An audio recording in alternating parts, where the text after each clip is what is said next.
Hello बच्चों, कैसे हैं आप सभी लोग। आई होप आप सब बढ़िया होंगे। आज हम आपको बताने वाले हैं कि दो चर वाले रैखिक समीकरण में कितनी विधियां होती हैं कि हम कितनी विधियों द्वारा हम इसको हल कर सकते हैं। ठीक है, हमने आपको पिछले वीडियो में बताया था कि मतलब इसमें 3 विधियां होती है। ठीक है, पिछले वीडियो में लास्ट सीन में हमने आपको बताया, जिन लोगों ने लास्ट वीडियो तक जरूर देखा होगा उनको समझ में आया होगा कि मतलब ये कितनी विधियां हो सकती है। हमने उसमें 3 विधियां बताई थी। एक था प्रतिस्थापन विधि, और दूसरा था हमारा विलोपन विधि, और तीसरा था वृज्ज गुणन विधि। 3 विधियों द्वारा हम रैखिक समीकरण यानी दो चर वाले रैखिक समीकरण को हल कर सकते हैं पूरा बढ़िया तरीके से। एनसीईआरटी का पूरा चैप्टर है, सब कुछ क्लियर कर दूंगा। ठीक है, स्टेप बाय स्टेप, मतलब एक लेसन, दो लेसन, तीसरे लेसन, मतलब लेसन लेसन के अनुसार चलता रहेगा और समझते रहिएगा। जो हमारे सिलेबस में है वो भी समझाएंगे, और जो सिलेबस में नहीं है वो भी समझाएंगे। ठीक है, क्योंकि देखिए ये नहीं होता कि अगर आप जिस काम से हट गए हैं तो वो काम आपको याद नहीं है। मतलब अगर कोई आप काम कर रहे हैं, अगर वो काम छोड़ दिए करते करते, तो ये नहीं होता कि मतलब अब उस काम को भूल गए हैं। ठीक है, सनी देओल का एक फेमस डायलॉग है कि मैंने हथियार छोड़ा है, चलाना नहीं भूला है।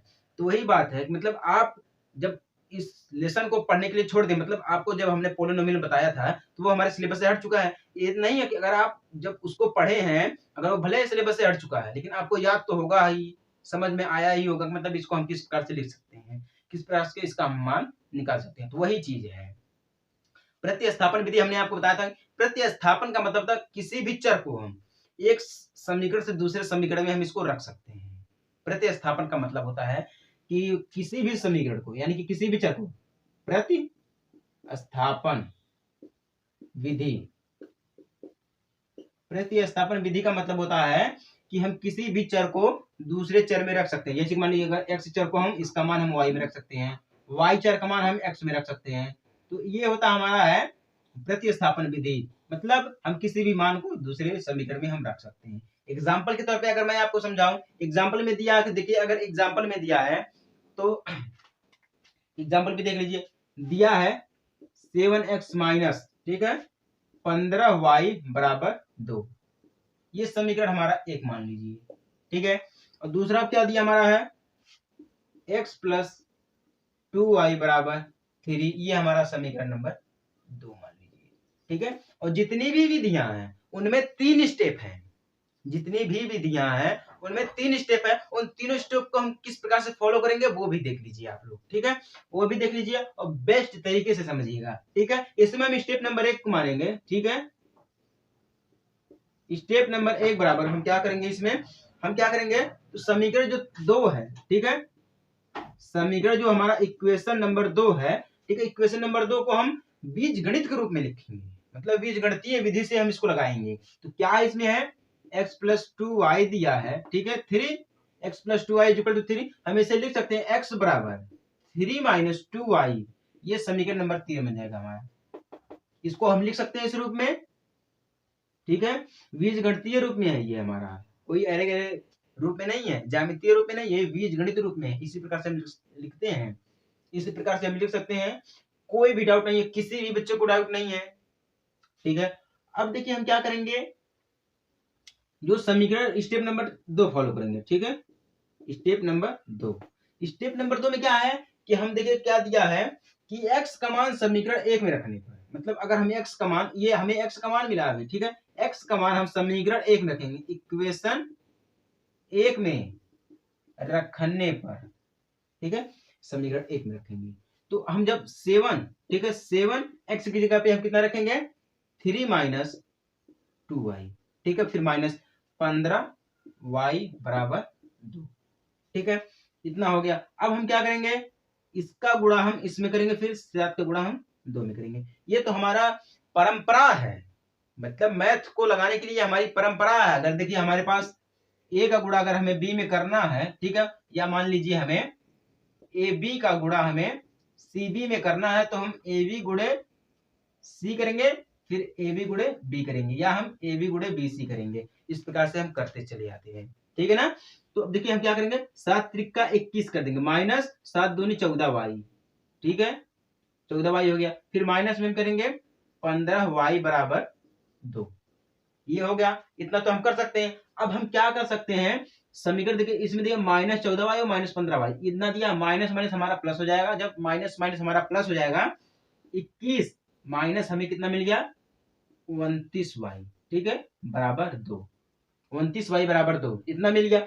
अब हम क्या इस रूप में लिख सकते हैं, अगर हम 21 को उस साइड में कर देंगे, ठीक है, लिख रहा कि नहीं नीचे, अगर हम 21 को इस साइड में कर दें, मान लीजिए इस साइड में -29 y बराबर 21 - 2, इस रूप में लिख सकते हैं। तो -29 बराबर -29y बराबर -19 हो जाएगा हमारा। जब -19 हो जाएगा तो y बराबर 19/29, ये हमें मिल गया x का मान, सॉरी y का मान मिल गया, ये हमें y का मान मिल गया। अब हमें क्या निकालना है, x का मान निकालना है। जब हम x का मान कैसे निकालेंगे, हम समीकरण नंबर 2 में y की जगह पे, ठीक है, समीकरण नंबर 2 में y की जगह पे हम y का मान रखेंगे, ठीक है।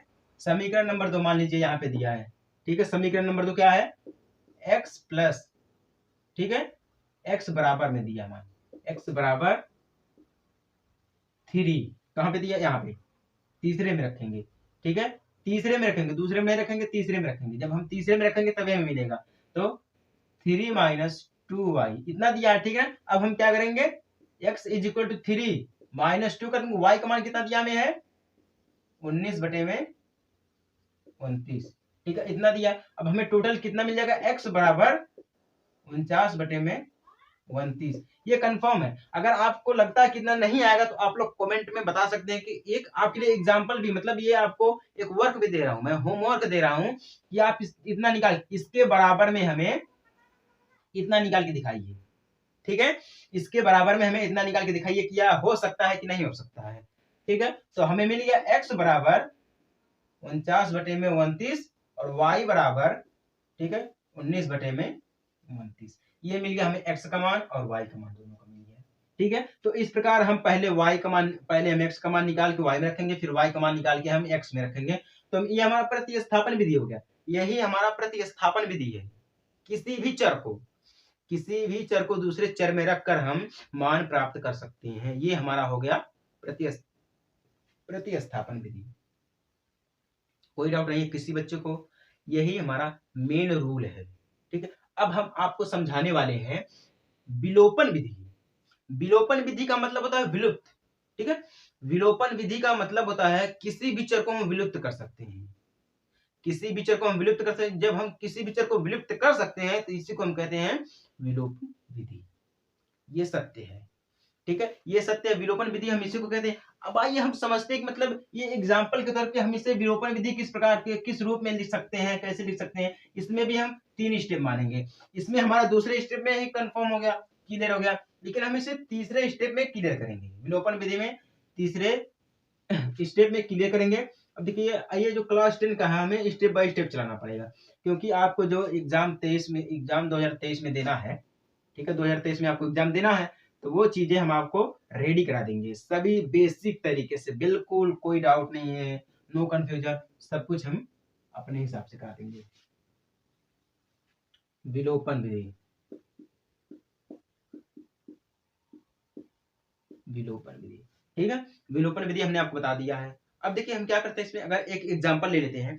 एग्जांपल के तौर पे क्या दिया है, ठीक है, एग्जांपल देखिए, 2 व्यक्ति की आय, ठीक है, 2 व्यक्तियों की आय अनुपात 9:7 है, ठीक है, 9:7 है। तो उनके खर्चों का अनुपात 4:3 है, ठीक है, उनके खर्चे का अनुपात कितना है, 4:3 है, और 2 व्यक्तियों की जो आयु है वो कितनी है, 9:7 है। तो हमें क्या करना है, यदि प्रत्येक व्यक्ति महीने में 2,000 रुपए बचा लेता है, मतलब एक व्यक्ति अगर महीने में 2,000 रुपए बचा लेता है, तो उनकी मासिक आय ज्ञात कीजिए। मासिक आय हमें ज्ञात करना है, तो हम मासिक आय किस रूप में ज्ञात करेंगे वो देखिए। तो इसमें दिया क्या है, 2 व्यक्तियों की आय बराबर, यानी कि आय बराबर कितनी है, 9:7, और खर्चा बराबर कितना दिया है, खर्चा बराबर 4:3, इतना दिया है। और दोनों बचा कितने लेते हैं, एक व्यक्ति 2,000 रुपए बचा लेते हैं, ठीक है, 2,000 रुपए बचा लेते हैं। तो हम आय बराबर मान लेंगे 9x, ठीक है, फिर 7x, हम इसको x मान लेंगे और खर्चे को हम y मान लेंगे, y यानी कि 4y - 3y, ठीक है। जब 3y मान लेंगे तो इन दोनों का खर्चा कितना हो गया, हमारा 2,000 हो गया, ठीक है। जब 2,000 हो गया, देखिए ध्यान से समझिएगा, हम इसमें किस प्रकार से विलुप्त कर देंगे। विलुप्त करने की कला सीखिए, किसी भी चीज को हम किस प्रकार विलुप्त करते हैं। तो हम क्या करेंगे, 9 इसके सीध में इसको हम लिख देते हैं, इसको लिख देते हैं, दोनों को हम बराबर में कर देंगे।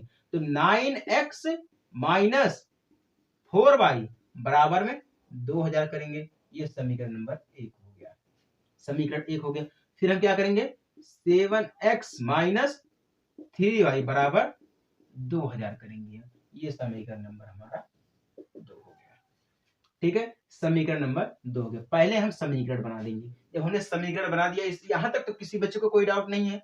ठीक है, यहां तक किसी बच्चे को कोई डाउट नहीं है। अब देखिए हम क्या करते हैं, अब हमारा स्टेप नंबर 1 देखिए, स्टेप नंबर 1, स्टेप नंबर 1 में क्या दिया है, समीकरण 1 को 3 से और समीकरण 2 को 4 से। मतलब ये जो समीकरण 1 है, इक्वेशन 1, ठीक है, इसको हम 3 से गुना करेंगे।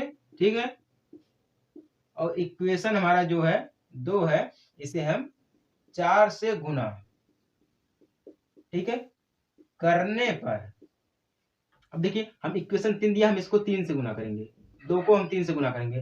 ठीक है, तो 9 त्रिका 27x माइनस 4 तिहाई 12y हो जाएगा। ठीक है, बराबर में 3 दूना 6, 6000 हो जाएगा हमारा। ये हमारा समीकरण नंबर 3 है। समीकरण नंबर हमारा ये हो गया कितना, 3। किसी को कोई डाउट नहीं है ना। हम इसमें देखिए स्टेप 1 में हम गुना करेंगे, फिर स्टेप 2 में हम विलुप्त करेंगे, फिर स्टेप 3 में हम क्या करेंगे वो आप लोग देख लीजिए, अभी स्टेप बाय स्टेप आपको समझ में आएगा। अब समीकरण 2 में हम क्या करेंगे, 4 से गुना करेंगे। 7 त्रिका 21 हो गया इसमें। ठीक है, और 7 चौक 28x माइनस 4 तिहाई 12y, ठीक, बराबर 4 दूना 8000 हो गया। ठीक है, ये हमारा समीकरण नंबर 4 हो गया। अब देखिए हम क्या करेंगे, इतना हमें मिल गया, समीकरण नंबर 1 2 3 4 मिल गया। अब हम क्या करेंगे, y का मान विलुप्त करने के लिए, ठीक है, जब हम y का मान विलुप्त करेंगे तो हम समीकरण 3 को समीकरण 4 से हम घटा देंगे। ठीक है, y का मान, स्टेप नंबर 2, y का मान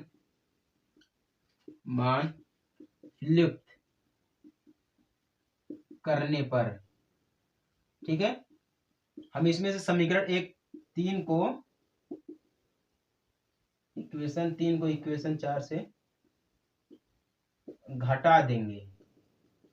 ठीक है, घटा देंगे। घटाने पर क्या मिला हमें, 27 में से अगर हम इसको घटाएंगे, 27x माइनस 28x हो जाएगा। ठीक है, फिर माइनस में हम 12y माइनस 12y कर देंगे। ठीक है, फिर बराबर में 6000, ठीक है, 6000 माइनस 8000 कर देंगे। ठीक है, 8000 कर देंगे। अब हम क्या करेंगे, 27 माइनस 27x से हम 28x घटाएंगे तो हमें कितना मिलेगा, x मिलेगा।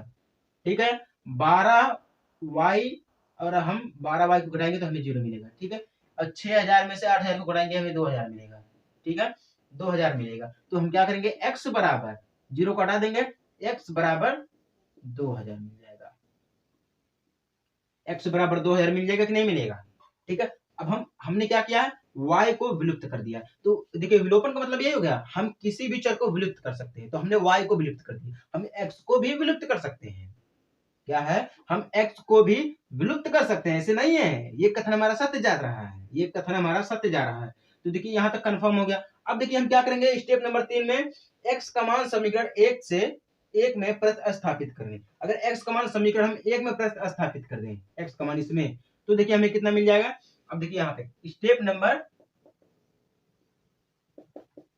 3 में देखिए x का मान इक्वेशन 1 में प्रतिस्थापित, ठीक है, करने पर, आप लोग जरा ध्यान से देखिएगा, जब हम इसमें प्रतिस्थापित करेंगे तो x का मान कितना दिया हमें है, समीकरण 1 में 9x बराबर कितना दिया इसमें है, 2000। ठीक है, 2000 दिया है। फिर माइनस 4y करेंगे, जब हम 4y करेंगे तो टोटल हमें कितना मिल जाएगा, 2000 हो गया हमारा। ठीक है, ये तो कंफर्म हो गया, हमें 2000 मिल गया। अब हम क्या करेंगे, y बराबर 2000 कर सकते हैं हम इसको। ठीक है, y बराबर 2000 कर सकते हैं, ऐसा नहीं है। अगर हम इसे काटेंगे तो हमें कितना मिल जाएगा, y बराबर 4000। अगर आप लोगों को ये कंफर्म करना है, ये एक होमवर्क आप लोग प्रतिस्थापन में भी हमने आपको होमवर्क दिया है, इसमें भी हम आपको होमवर्क दे रहे हैं कि 9, ठीक है, 9 बटे सॉरी कॉमा में हमें मिला कितना है 9, 2000 माइनस 4y बराबर 2000 दिया है, तो हमें y बराबर 4000 लाए हैं। ये किस रूप में लेकर आए हैं, कैसे लेकर आए हैं, ये आपको कमेंट में बताना है, ठीक है। ये हम नहीं, ये आपको कमेंट में बताना कि हमें ये किस प्रकार से मिला है, ठीक है। अगर नहीं आएगा तो कमेंट कर दीजिएगा सर नहीं आया है, तो हम आपको बता देंगे। समझ गए, ये हमें मिल गया y का मान, ठीक है। अब हमें x का मान भी मिल गया है और y का भी मान मिल गया है। जब हमें x का मान मिला है 2000, y का मान मिला है 4000, तो हमें कितना मिल गया टोटल 18, ठीक है।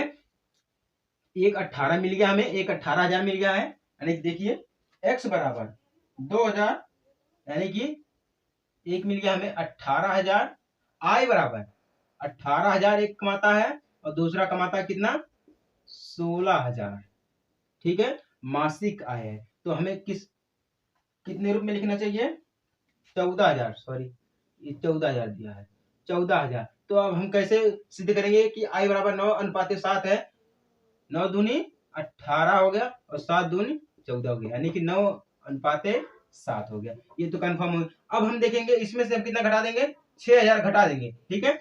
18,000 में से 6,000 माइनस करेंगे हम, जब 6,000 माइनस करेंगे तो कितना बच जाएगा हमारे पास 12,000 बच जाएगा, 12,000 बच जाएगा। हम इसको 4 से काटेंगे, 4 आ गया कि नहीं आ गया। अब हम 14,000 को काटेंगे, ठीक है, 14,000 को काटेंगे कितने से, हमें कितना दिया था 3 दिया था, ठीक है। तो हमें कितना मिल गया 14,000 में से हम कितना घटा देंगे 8,000, ठीक है। 14,000 में से सॉरी हाँ 14,000 में से हम 8,000 घटा देंगे, टोटल हमें मिल जाएगा 14,000 में से 2,000 घटाएंगे, 2,000 घटाएंगे, ठीक है, क्योंकि हमें कितना मिला है y बराबर x बराबर 2,000 मिला है, ठीक है। तो हमें मिल जाएगा 3, ठीक है, इसको काटेंगे हम 3 मिल जाएगा। तो हमें कितना मिल गया 4:3 मिल गया है। तो ये हमारा हो गया, ये हमारा सिद्ध हो गया, ठीक है। इस प्रकार से हम इसको विलोपन विधि भी कहते हैं, ठीक है। विलोपन विधि, हमने y को विलुप्त कर दिया है। अब देखिए हम क्या करते हैं, अगर इसी में हमें दे दिया गया कि हमारा सत्य कथन है, अब ब्रज गुणन विधि को हम किस प्रकार से लिखेंगे। ब्रज गुणन विधि हमने आपको 3 वीडियो बना के रख दिया है और तीनों वीडियो में हमने आपको बताया ब्रज गुणन विधि, तीनों वीडियो में बताया है। जिन लोगों ने देखा है उनको तो देखने की जरूरत ही नहीं है, वो तो समझ जाएंगे, लेकिन अगर जिन लोगों ने नहीं देखा है उनको तो जरूरत है देखने के लिए, वो जाके देख लीजिए। हमने डिस्क्रिप्शन में दोनों वीडियो का लिंक दे दिया है, ठीक है, दोनों वीडियो का लिंक हमने डिस्क्रिप्शन में दे दिया है। अब हम समझते हैं ब्रज गुणन विधि। ब्रज गुणन विधि में हमने आपको बताया है, लास्ट में जितने भी वीडियो हमने बताई है सभी में लास्ट में बताया है a1 plus b1 plus c1 बराबर 0, ठीक है, a1 plus b1 plus c1 बराबर 0। और हमने दूसरे में बताया है a2 plus b2 plus c2 is equal to 0।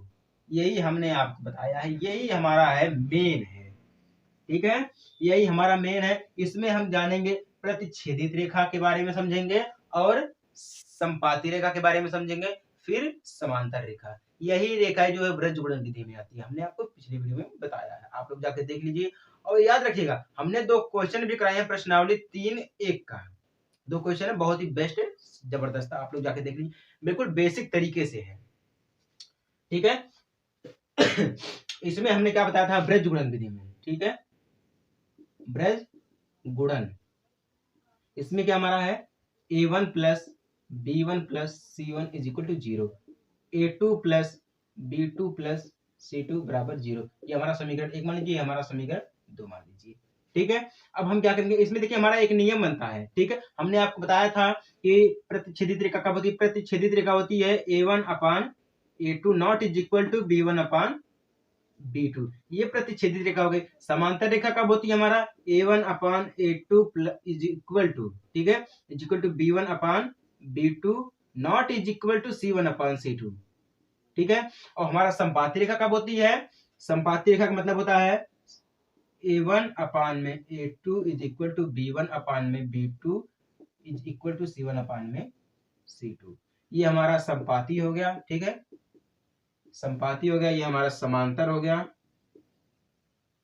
ये हमारा हो गया प्रतिच्छेदित,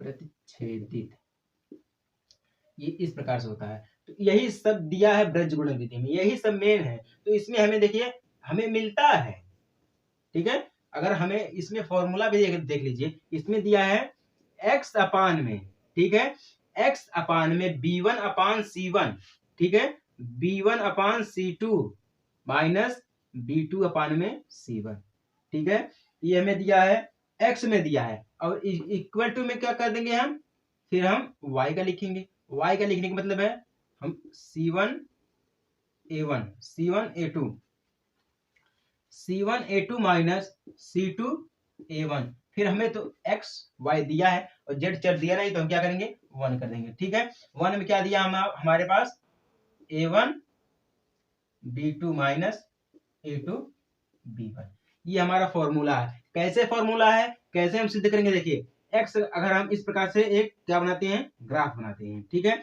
ये हमारा हो गया b1 c2 b2 c1, ये हमारा x का हो गया है, ठीक है।